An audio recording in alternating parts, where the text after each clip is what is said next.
Good morning. I'm Joel Reed. I'm one of the elders here at Scots Kirk, and on behalf of the session, Pastor Mitchell and the congregation, I'd like to welcome you all to our worship service this morning. Both those of you who are attending in person and online. Excuse me. We do have several announcements this morning. First is I want to make a mention of our order of worship that the second hymn and the prayer of thanksgiving we will do seated rather than standing. So again, we're just trying to be aware of the number of ups and downs we have in the service, so we're just trying to kind of keep it equal. So just make a note of that. Jim will kind of remind us as we go along, but that is going to be there. There is going to be a breakfast shower for Maddie Instead of 9, it will be at 8:30 on the 11th of July at Sunrise Bistro. If you have questions about the location or anything else, please see Elaine Reed or Sherry Claveringa. Also today, in the heat, we are going to have our church picnic. So be aware of the heat. Our deacons are going to be there at 2 o'clock to start cooking. Hydrate well, but it will be okay if you show up at like 2:30, 3 o'clock, just to give the deacons time to get everything cooked, and we can spend some time together. It may not be fully until 7, depending on how quickly we wilt, but was there something else, Rich? Oh yeah, there is a $2 admission per person to get into the park, but the information is, it's Ashley River Park, and it's the Loblolly picnic site. I probably butchered the pronunciation, but that's okay. Any other announcements that need to be made? If not, why don't we take a few minutes to prepare our hearts for worship? There is a passage in the bulletin. I do want to make mention of the fact that Jim puts a lot of thought into putting the bulletin together, that there's a theme through it. If you look at 2 Peter chapter 1, verse 3, that's pretty much the theme verse for our service, but all of the elements of worship will be tying back to that. But you can use Proverbs 30:5-6 as a way of preparing your hearts for worship, but let's just turn our attention to God and shut out the world as we prepare to worship our Lord.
For our call to worship, I'd like to turn our attention to Isaiah chapter 40, verses 28-29.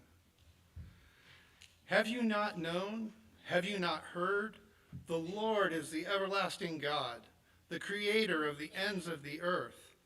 He does not faint or grow weary. His understanding is unsearchable.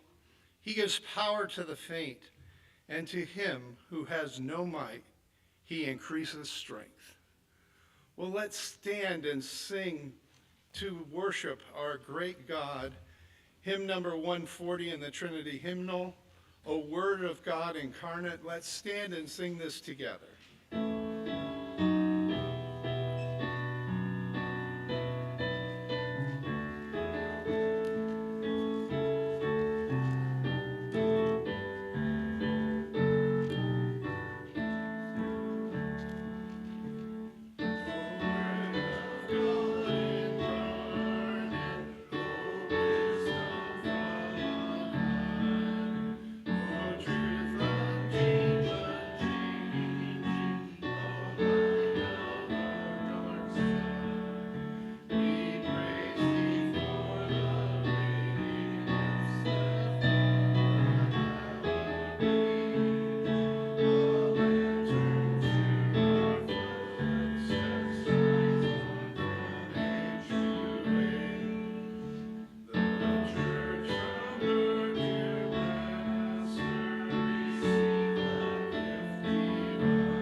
Let's pray. Dear loving and gracious Heavenly Father, Holy Son and Holy Spirit, we come to you this day. We enter into your presence as you have called us to be here. We know that we've done nothing to deserve your love and your grace, but you give it to us. Father, we pray that this worship service today would extol you and praise you and would be acceptable in your sight, that we would honor and glorify you and you alone. We thank you for the gift of your Son, for the price he paid for us that we couldn't pay ourselves, and for teaching us to pray, saying, Our Father, who art in heaven, hallowed be thy name. Thy kingdom come, thy will be done, on earth as it is in heaven. Give us this day our daily bread, and forgive us our debts, as we forgive our debtors. And lead us not into temptation, but deliver us from evil. For thine is the kingdom, and the power, and the glory forever. Amen. Thank you. You may be seated.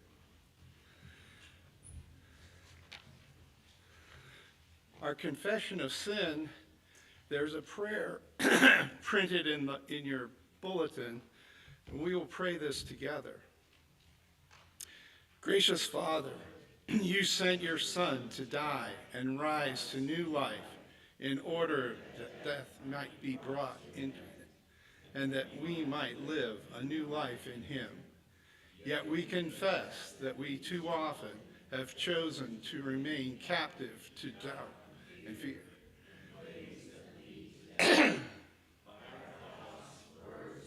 Actions. We have scorned your love, diminished the lives of others, and defaced your image in us. Father, forgive us for Jesus' sake, and enable us by his resurrection power to live no longer for ourselves, but for him who died and rose again for us. In Christ's holy name, amen. Well, let's take a few minutes to confess our personal sins.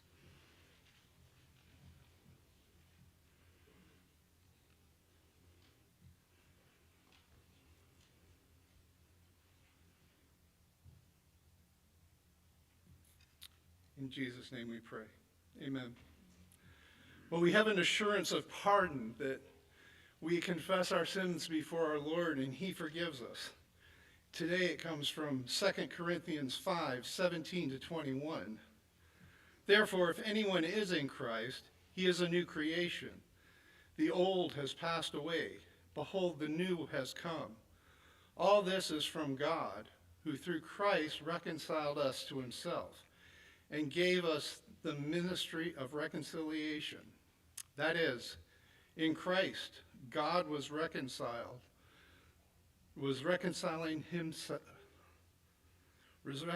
the world to himself, not counting their trespasses against them, and entrusting to us the message of reconciliation.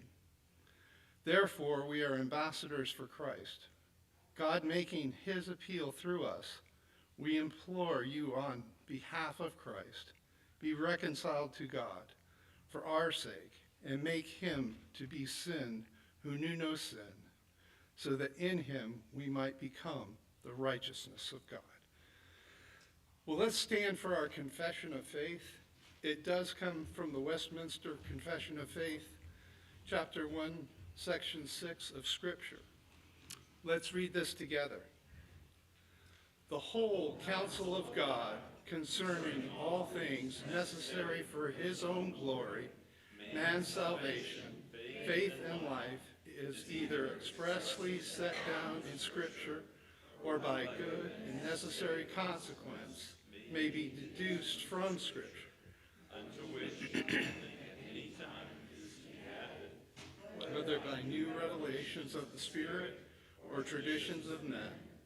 Nevertheless, we acknowledge the inward illumination of the Spirit to be necessary for the saving understanding of such things as we revealed in the Word. And that there are concerning the worship of God and government of the church, common to human actions and societies, which are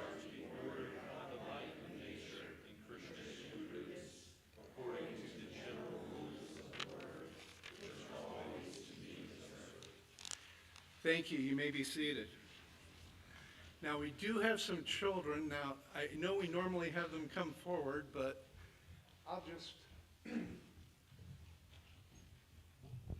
stand up here and we'll just do it from up here. Well, I want you to be listening to the scripture reading today because you're going to hear Peter, who was an apostle of God. So he was Christ's apostle. And Christ taught Peter, and Peter witnessed his death and resurrection. Yet in this letter, Peter writes, you have the same faith that I have. You've been granted the same thing. This is tremendous for most of the people because at that time they would be thinking, man, this guy was right there with Christ. He must have a better faith or a better standing than I do. And Peter's saying, no, you are just like me. I sin just like you. And it is only through Christ that we have life. Let's pray. Dear Heavenly Father, we do thank you that you loved us enough that even your apostles told us we all have the same faith in you. This is such a gift, and we thank you for it. In Jesus' name we pray. Amen. Amen.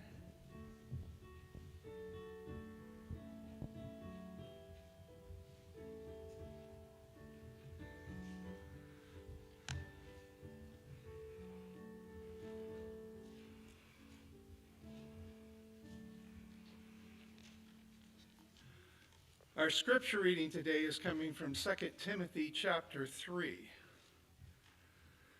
But understand this, that in the last days there will come times of difficulty. For people will be lovers of self, lovers of money, proud, arrogant, abusive, disobedient to their parents, ungrateful, unholy, heartless, unappeasable, slanderous, without self-control, brutal, not loving good, treacherous, reckless, swollen with conceit, lovers of pleasure rather than lovers of God, having the appearance of godliness but denying its power. Avoid such people, for among them are those who creep into households and capture weak women burdened with sin and led astray by various passions, always learning and never able to arrive at a knowledge of the truth. Just as Jannes and Jambres opposed Moses, so these men also opposed the truth. Men corrupted in mind and disqualified regarding their faith, because they will not get very far. For their folly will be plain to all, as was that of those two men. You, however, have followed my teaching, my conduct, my aim in life, my faith, my patience, my love, my steadfastness, my persecutions and sufferings that happened to me at Antioch, at Iconium, at Lystra, which persecutions I endured. Yet from them all the Lord rescued me. Indeed, all who desire to live a godly life in Christ Jesus will be persecuted, while evil people and impostors will go on from bad to worse, deceiving and being deceived. But as for you, continue in what you have learned and have firmly believed, knowing from whom you learned it, and how from childhood you have been acquainted with the sacred writings, which are able to make you wise for salvation through the faith in Jesus Christ. All scripture is breathed out by God and profitable for teaching, for reproof, for correction, and for training in righteousness, that the man of God may be complete, equipped for every good work. The word of the Lord.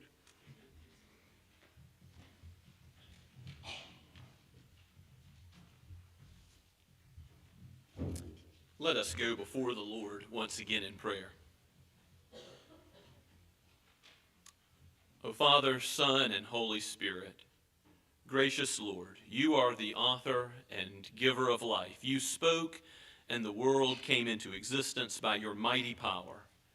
And by your mighty power, you give the new birth. You give new life. You make us new creations in the Lord Jesus Christ. We know that we are justified, considered righteous, because of his righteousness, not anything in our own selves, in our own lives. We come guilty, dead in sin, and unworthy of your presence. And yet you give us in Christ atonement for sin, cleansing that is total and complete. You wash us and make us as white as snow. And you count us as righteous as he is righteous. Oh, all praise to you, O Lord. Your love has been poured out. Grace and mercy has been poured out so richly. And we are able to approach your throne because of your grace and mercy. We thank you that the one mediator between God and man, the Lord Jesus, is able to present our prayers, feeble as they may be, before your throne, and that you, the God of the heavens and the earth, care for us, that you hear your children, and you do not give us stones, but rather good gifts. You give us the bread of life, the Lord Jesus himself. You give us your word, which is far more valuable than all silver and gold in this world. Help us, O Lord, to long for the things that you love more and more.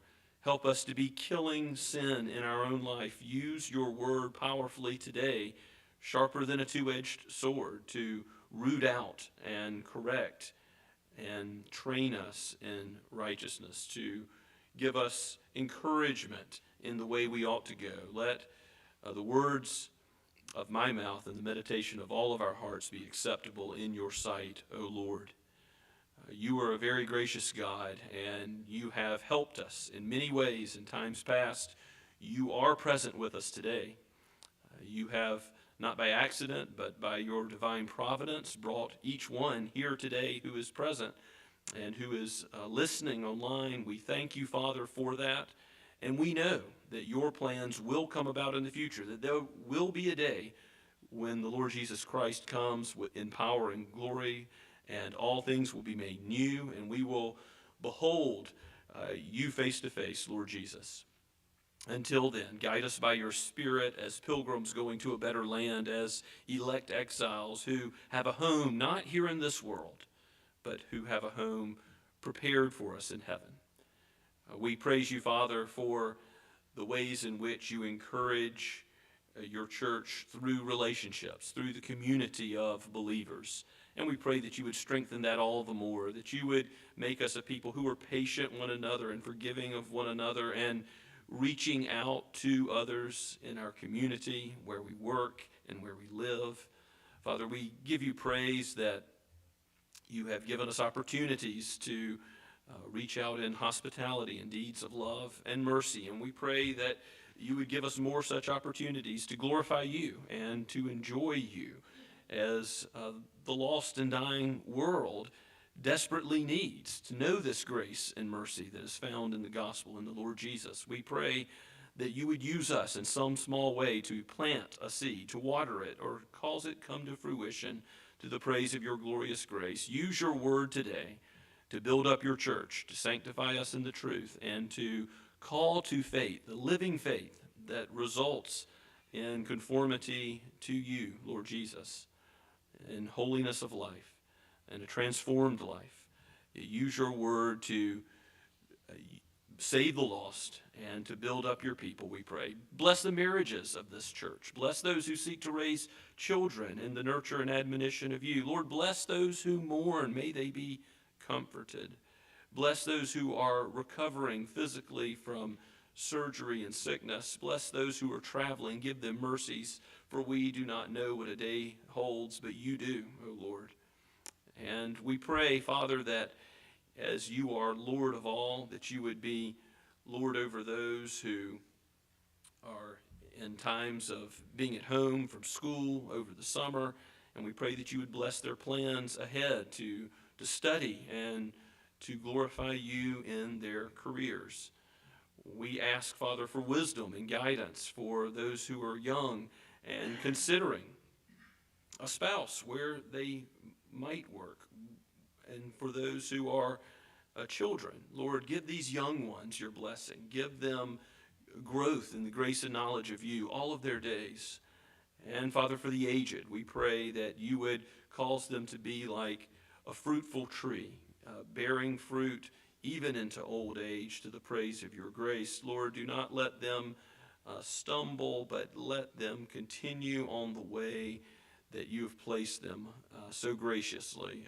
Father, for the praise of your name, we pray for our denomination, for the ARP, again giving thanks for the meeting of General Synod and the zeal for world missions and the zeal for theological training and the viewing of all things under the light of your word at Erskine College. We pray for Erskine College and Seminary and for World Witness, and we especially praise you, Lord, for the zeal for church planting. We long to see more churches planted in the Low Country that are faithful to your word and seek to glorify your name. May we be a part of it.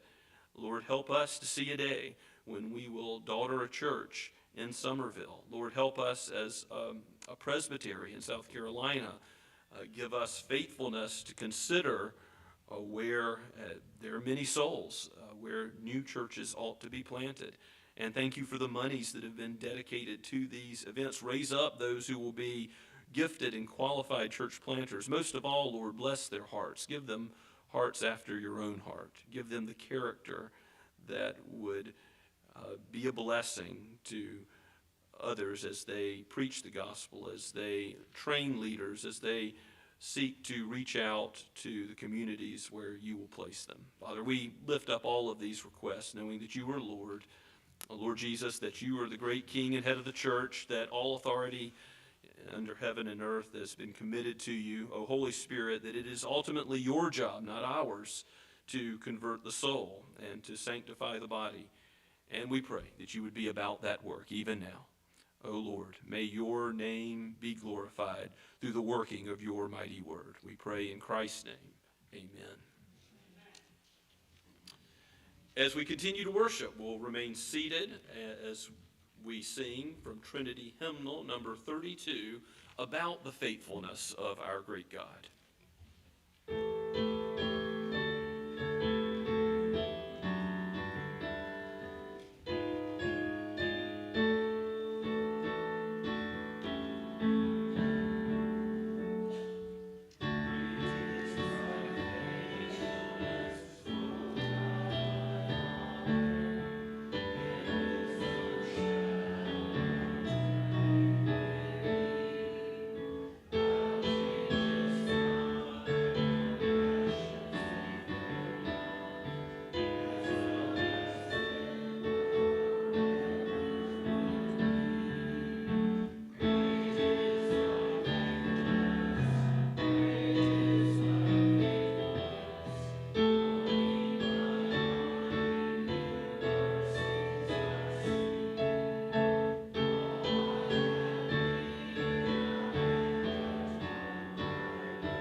Please remain seated for a Thanksgiving prayer. There is no greater privilege than knowing God, and no greater tragedy than missing out on developing a relationship with our Lord. While on earth, both believers and unbelievers enjoy the benefits of God's kindness. As is written in Matthew chapter 5, verse 45, "For he makes his sun rise on the evil and on the good, and sends rain on the just and on the unjust." And please, Lord, just the sun for our church picnic today. Moreover, even people without access to Scripture recognize that certain behaviors like murder, theft, and betrayal are wrong. The Lord has written a moral law on every heart. For those willing to look deeper into the testimonies of Scripture, we have God's fullest revelation, his Son Jesus Christ. The life of our Lord, who is fully God and fully man, perfectly demonstrates the Father's heart toward us. God desires a relationship with us. We should answer with a seeking heart and watch as he reveals himself to us day by day. Amen.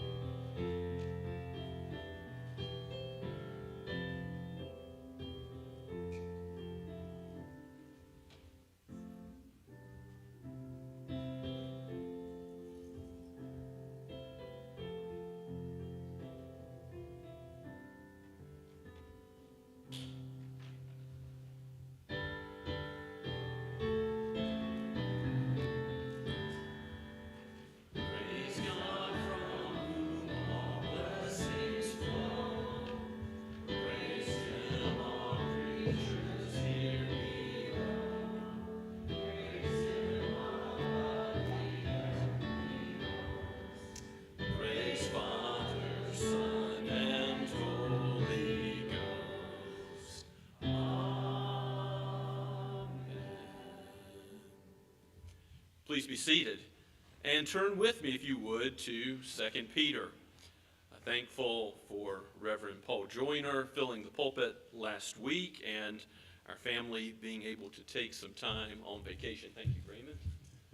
And we are refreshed, and I've enjoyed preaching through the Psalms very much, but now we are back to Peter. We've gone through 1 Peter, and now we approach the short epistle of 2 Peter. So if you haven't read 2 Peter yet or recently, I would encourage you to read the whole epistle, maybe this afternoon, later today. Definitely a good Lord's Day activity to run through the entire book, because it won't take you long at all to read it all. And we'll be looking at it for several weeks to come. Now, we're just looking at 4 verses this morning. Some introductory comments will come with those, but I do want to dive into the text. You'll see that in just these 4 short verses, we could have a dozen sermons. There's so much that connects to other scripture. This is, in some ways, Peter's farewell address. He is about to be martyred under the Emperor Nero. He is, church tradition holds, going to be crucified upside down at his request, because he didn't want to be crucified as his Lord and Savior Jesus was. Peter is sending it to the same recipients as he did 1 Peter, which are those elect exiles scattered throughout Asia Minor, modern-day Turkey. And you can see that the concerns that he has in this epistle are general in nature. They're not directed towards particular persons. There's no greetings, that kind of thing. He knows he's about to die. He's probably writing this from prison.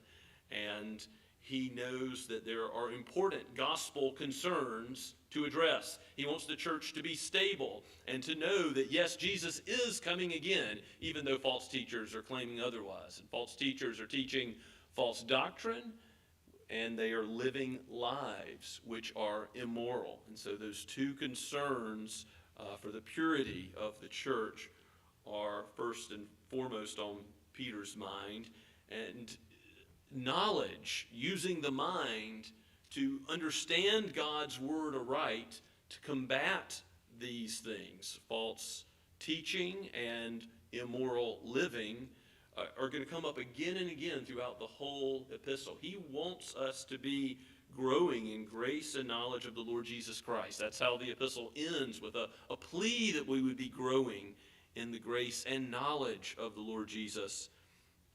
And certainly that's where God would have us understand the same. The Holy Spirit has given us this epistle, as Peter will argue at the end of chapter 1. It's all given by, yes, a human apostle, but it's as the Holy Spirit carried him along to write every word that he wrote for our benefit, for the church in all ages to benefit. This is God's life-changing word. This is what God uses to convert. It's what he uses to sanctify, and it's what he will ultimately use to have us forever be with Christ in glory, to which Peter looks often in this epistle. So without any further ado, let's give our attention to God's holy word. 2 Peter chapter 1, verses 1 through 4. This is written by Peter and breathed out by the Holy Spirit for us. Peter, an apostle of Jesus Christ, to those who are elect. I'm sorry, I'm in 1 Peter. I've got to flip better. Let me try that again. From the top. 2 Peter chapter 1, verse 1. Simeon Peter, a servant and apostle of Jesus Christ, to those who have obtained a faith of equal standing with ours, by the righteousness of our God and Savior Jesus Christ, may grace and peace be multiplied to you in the knowledge of God and of Jesus our Lord. His divine power has granted to us all things that pertain to life and godliness through the knowledge of him who called us to his own glory and excellence, by which he has granted to us his precious and very great promises, so that through them you may become partakers of the divine nature, having escaped from the corruption that is in the world because of sinful desire. Let's bow and pray. O Holy Spirit, this is your word, and you have written it for us. Help us to understand it aright. Help us to apply it to our own lives and to not worry of its application to others, but to do business with you in our own souls today. Well, we pray this knowing that, Lord Jesus, this is your desire to use your word to sanctify and purify and ultimately glorify your church. How we praise you for it and pray in your precious name. Amen. So Simon Peter, or Simeon Peter, the first expression of the epistle, shows who it is from. Critical scholars say no. Most of the commentaries written by unbelievers say there's no way Peter wrote this. There's a bunch of reasons that they give for that view. I'm not going to go into debunking all of that. I think there's a lot of good reason to give the surface level reading its due, the face value that Peter says this is from him. Now, I think we can address a few of their arguments, and one of them is that if you look at the Greek, it's a different style and structure than 1 Peter. That's true. The Greek is a little bit different from 1 Peter to 2 Peter. But does that mean that Peter did not write 2 Peter? No, because for one thing, the style and structure of teachers and speakers and preachers sometimes changes significantly based on one's age and subject matter and who they're writing to. And here Peter is writing his farewell address. He's doing it in a different manner and time than he did 1 Peter. He also had Silvanus be his secretary, his amanuensis, if you recall, in 1 Peter. But in 2 Peter, it's likely that he used a different secretary. So the Greek expressions that are used, superintended by the Holy Spirit, as 1 Peter 1:21 tells us, the exact expressions may be different because of the secretary as well. Who was the secretary? Maybe John Mark. Remember how Mark's gospel is written, probably using Peter as the primary source. And it's also possible that Jude is involved. Some conservative Bible-believing scholars suggest, because it is apparent, and you'll see this in Sunday school if you're coming to the adult Sunday school class, which, by the way, I heartily commend as a ministry of Scots Kirk. Our elders are very capable teachers, and we'll be looking at Jude next week, I believe. And Jude has some similarities to 2 Peter, which strongly suggest that Peter was familiar with the contents of Jude. So it may be that there was a different amanuensis, but the bottom line is this is what God's word says, that Simon Peter or Simeon Peter, there are some manuscript differences there. It's either the Greek or Aramaic spelling. Simeon's the Aramaic spelling of Peter's old name. Remember, Jesus gave him the name Peter, rock, in the great confession of Matthew 16. Peter says of Christ that you are the Christ, the Son of the living God, and Jesus says, on this rock I will build my church. Not meaning Peter himself is like the Pope, but meaning the confession, the words Peter said. He is proclaiming who Jesus is. And it's obvious that Peter agrees with that, because he says, I'm Simon Peter. Simon's the old name that sort of calls to mind all his human weakness.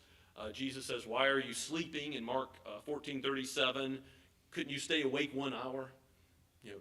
Saying Simon, using his old name. But Peter's the new name that Christ gave him.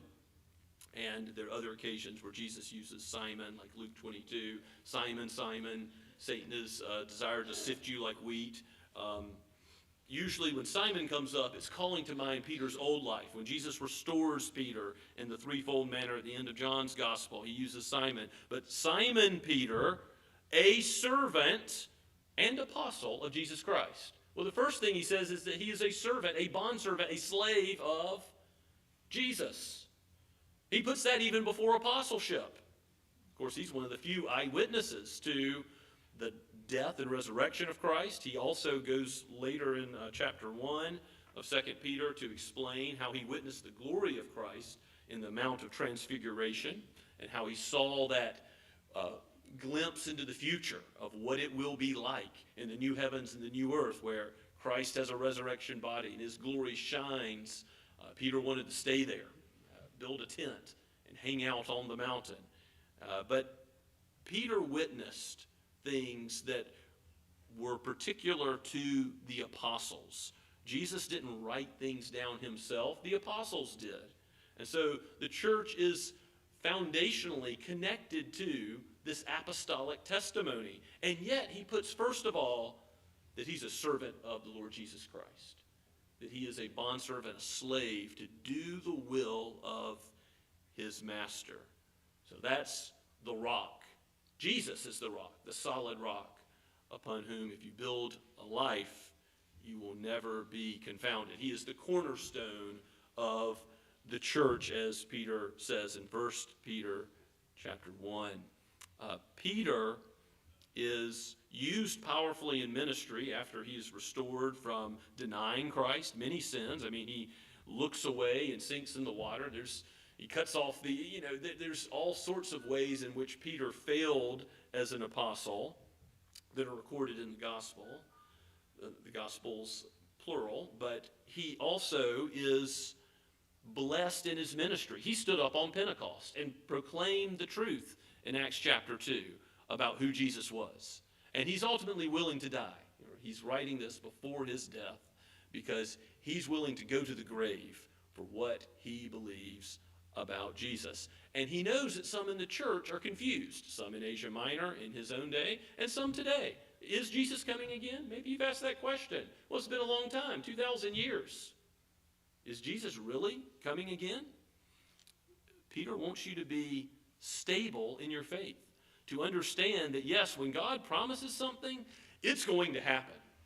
Jesus shall return, even though it seems like a long time from human perspective. If you look at the end of the epistle, he says, grow in grace and knowledge of the Lord. What specific knowledge does he want you to grow in? Verse 17, right before that final verse.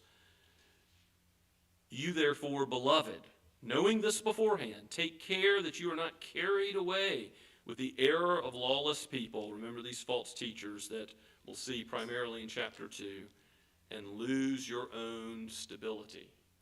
He wants you to have a stable faith, a faith grounded in the truth, and that's where knowledge and the mind come into play. Grow in the grace and knowledge of the Lord Jesus.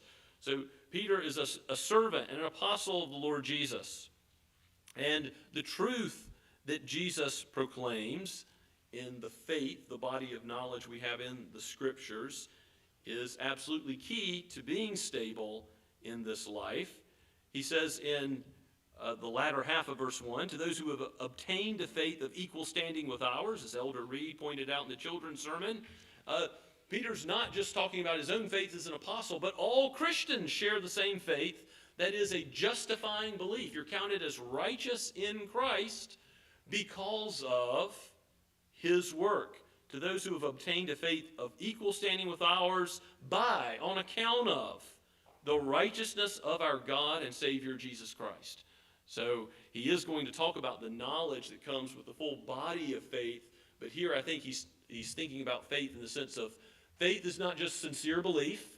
It's not just you believing something really hard about God and that being what matters, but it's trust. Trust in a specific person, the God-man, the Lord Jesus, the one who has atoned for sinners and the one who lived a righteous life that we couldn't live. In Romans chapter 4, Paul quotes from David and says, blessed is the man whose sins are forgiven, whose iniquity is not counted against him. And he makes the argument, if God doesn't count your sins against you, he also doesn't count your good works for you. Why not? Because you're not judged on your life at all to be righteous. God's not counting your good works or your bad works. He's counting you as righteous only on the account of the Lord Jesus Christ. And so there's all kinds of gospel truth just in this statement of verse 1. You've obtained a faith of equal standing. Well, how did you receive this righteousness that comes through the basis of Christ's life and not your own life?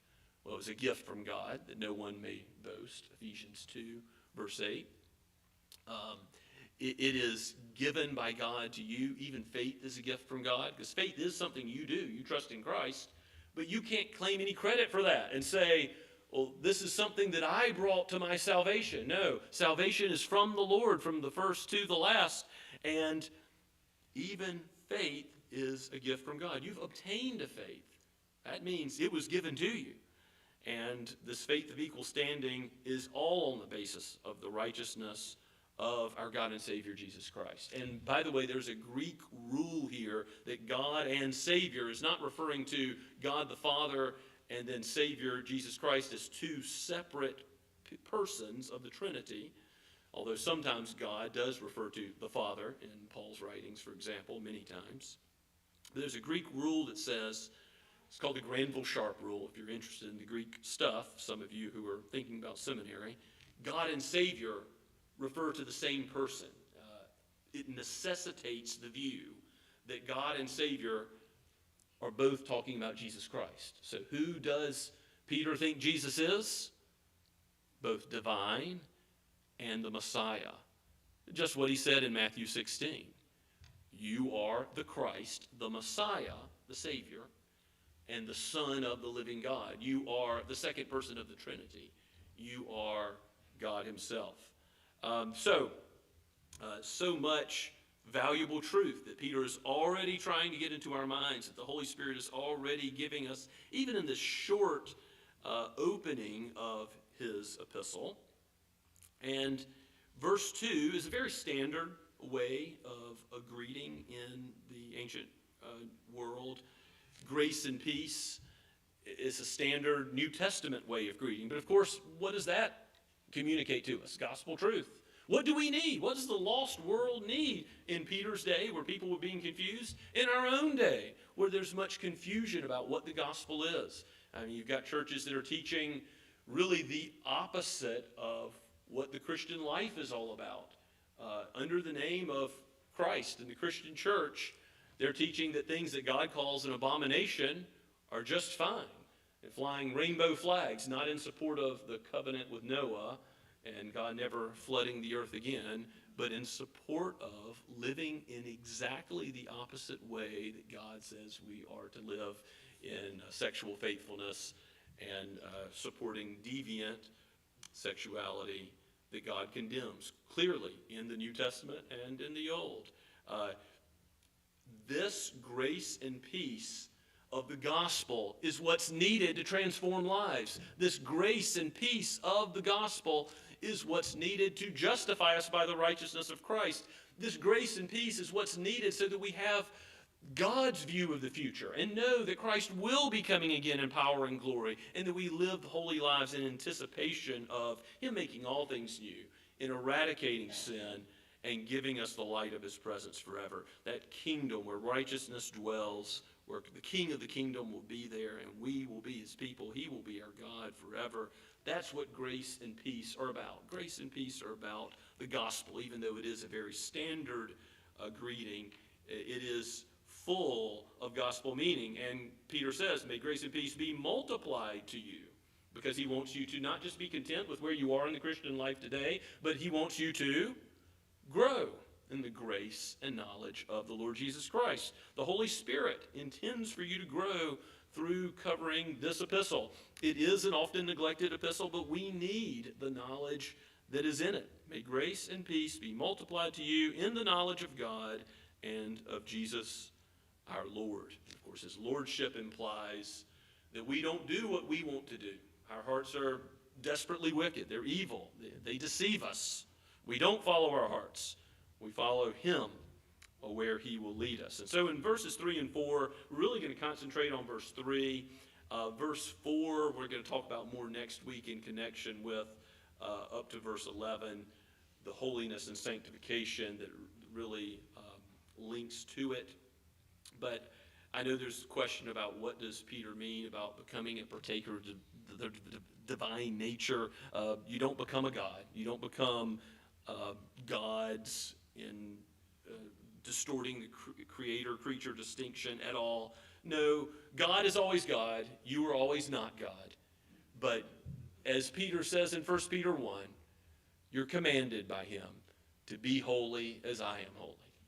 And you partake in the divine nature in that God is good. And he gives you by the Holy Spirit the ability to grow in conformity to his image, his character, in goodness, in holiness, in righteousness, in truth. You are going to be more and more like God, imperfectly in this life, in the sanctification process. But ultimately, in the new heavens and new earth, you will know what it is like to be without sin. And this growing and partaking in the divine nature is what's going to give that stability in this life, so that you're not living a life that is tossed around by the waves. You are indeed going to be a servant of the Lord like Peter. Remember that there are many servants of the Lord in Scripture. I neglected to mention this back in verse 1, but Moses, Abraham, Joshua, David, Paul, Jude, even James, Jesus' half-brother, says he's a servant of the Lord Jesus in James 1:1. So if God has called even such to be servants of God, and you have a like faith, what are you to be? A servant of the Lord means living under his lordship and being perfected in holiness. So that's where verse 4 is going. What does verse 3 call our attention to is the means by which we grow in that holiness. Well, it's God's word. It is the wonderful words of life. It is all of the Scripture, Old Testament and New, the whole counsel of God. Look at how Peter puts it. It's the divine power. This is God's strength to change your life, to justify you, to count you as righteous, and to change how you live. And you've seen it in your own life if you know the Lord Jesus. Yes, it's got more work to do. And yet, every believer knows your lives have been changed. You no longer love what you used to love. You now have new loves. You love God's word and God's people and God's church. And you're being taught, even though you still have old sinful desires that you wrestle with, you know that there's divine power in the Scriptures. And what does the world need that is caught in lies and deception? It has false teaching all around. The Word of God. His divine power has been granted to us. His divine power has granted to us all things that pertain to life and godliness. And what Peter means by this is expansive. As the Westminster Confession put it, that we confessed this morning, everything necessary for God's glory, man's salvation, faith, and life, any issue you struggle with, any moral issue, any human weakness, any frailty, any temptation, it's either expressly set down in Scripture, what you're to do, or by good and necessary consequence, application, if you will, from Scripture. You can deduce what God would have you to do. And that's why nothing is to be added to Scripture. Nothing is to be subtracted. That's the final testimony of Revelation. Don't come up with more revelations that you're going to add to the Scripture. And that means don't rely on what the world would say. You need counseling that'll be trauma-informed or come from perspective of Freud or behaviorism. No, you need God's Word to change your habits and to deal with the troubles of life. You need God's Word to transform your marriage and how you raise your children, how you relate to other believers and unbelievers, to know forgiveness and grace and mercy and peace in human horizontal relationships as well as the vertical. You want to be transformed in how you live. You look to God's Word. That's where the divine power is. It is sharper than any two-edged sword. It knows you better than you know yourself. You need to learn from God about your own soul, about who He is, and about His gospel, about the Lord and Savior, Jesus Christ. That's why His Word is so important. That's why we at Scots Kirk are committed to the Word as what drives, and whether we like it or not, we go to the Word and say, what does it say? And seek to apply it to our lives today, knowing that it's all useful. It's all God-breathed, as 2 Timothy 3:16 says. It's all useful for what? Reproof and correction, training in righteousness, instruction. It's all given that we would be equipped for every good work. Ultimately, there's no good work that needs to be done that comes from some other source of knowledge. It's in Scripture if we need to know what to do. And so that means you don't rely on, new revelations, feelings. You rely on knowledge. You don't rely on a gut instinct to navigate the Christian life. And that's so important. And when you face temptations, you know that the Holy Spirit has given you the strength to bear up under them and find the way out because you've been given God's power in His Word to withstand temptations. And He has called us to a life and godliness that exudes His glory and knowledge of Him because we've been called to His glory and His excellence. And then again, next week, we're going to look at more of how these precious and great promises of the gospel show us how we escape the corruption of the old life, sinful desires, and the world, the flesh, and the devil, our mortal enemies, as 1 John 2:16 says. They are ever present, and yet we have, though the devil prowls around like a roaring lion, 1 Peter 5:8, though our flesh has destructive tendencies, we have a shield and defender. We have a deliverer. If you trust in the Lord and His Word, it's flawless.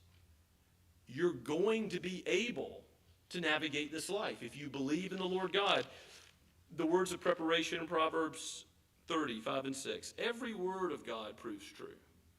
He is a shield to those who take refuge in Him. If you trust in Christ, when the winds and rain and storms of life come, your house won't be blown down, as Jesus finishes the Sermon on the Mount. But if you add to his words, if you change his word, if you twist his word and try to get it to say the opposite of what it does say, you've got trouble. Because verse 6, do not add to his words, lest he rebuke you, and you be found a liar. Don't go with what you say is wise. Lean not on your own understanding. Peter is saying, you want stability in this life. You want growth in this life. You want change in this life. You want to be happy and blessed in this life. You want to know God and know his blueprint for living well. You find it in his word. Look to him and praise him that his word is sufficient for absolutely everything that you're going to face. Let's pray together. Oh, blessed Holy Spirit, we thank you so much that you have given us the truth. Help us, for we so often do get confused. We are sinners. We are mere men. You are the Creator. You are the one who knows all things. You know us. We are your creations. Help us to view ourselves rightly, to understand our tendencies rightly, so we will know what is sin and what is righteousness. And so we will trust in the righteous Son of God as our Lord and as our Savior. Oh, Lord Jesus, we thank you for your cleansing blood and pray that you would bless us as we study your word. May we be conformed to your image. May we be molded and made to reflect your glory and be partakers of your holiness, your goodness, and your truth. We ask in Jesus' name, amen. And let us respond to God's word now as we stand and sing again the wonderful words of life coming from Trinity Hymnal number 697.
Before I pronounce the benediction, let me remind you all, if you don't yet know what it means to repent of sin and trust in Jesus for the righteousness that comes from his life, instead of being judged based on your own works, to be judged based on his. Please talk to me. Nothing that I'd rather talk to you about more. If you're struggling in the Christian life, come. And we'll talk about it from God's word together. Talk to our elders, talk to our members, and we would love to do that with you. And now go with the blessing of God himself. The Lord bless you and keep you. The Lord make his face to shine upon you and be gracious to you. The Lord lift up his countenance upon you and give you his peace, now and forever. Amen.